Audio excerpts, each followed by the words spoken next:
வேர்க்கடலையில் அதிக புரதம் உள்ளது. பாஸ்பரஸ், தயாமின், நயாசின் ஆகிய 5 அற்புத சத்துக்களை கொண்டுள்ளது. கர்ப்ப சமயத்திலும் தாய்ப்பால் சுரக்கவும் ஏற்றது. வேர்க்கடலை அற்புதமான ஒரு நொறுக்கு தீனி. இதனை எண்ணெயில் பொரிக்காமல் ஆவியில் வேக வைத்து சாப்பிட வேண்டும். இதில் உள்ள சத்துக்கள் குழந்தைகளின் மூளை மற்றும் உடல் வளர்ச்சிக்கு மிக முக்கியமானது.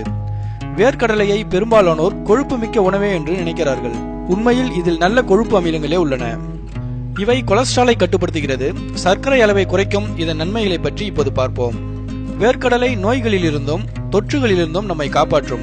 குறிப்பாக ஹெப்படைட்டிஸ், காசநோய் ஆகியவற்றிலிருந்து நம்மை காக்க தேவையான எதிர்ப்பு சக்தியை வேர்க்கடலை நமக்கு அளிக்கிறது. அடிபட்டால் ரத்தம் உறையாமல் அதிக ரத்தப்போக்கு உண்டாகும். ஹீமோபிலியா போன்ற நோய் குணப்படுத்தும் ஆற்றல் கொண்டது. மாதவிடாயினால் அதிக உதிரப்போக்கு உண்டாவதை தடுக்கும். நிலக்கடலை மூளை வளர்ச்சிக்கு சிறந்தது.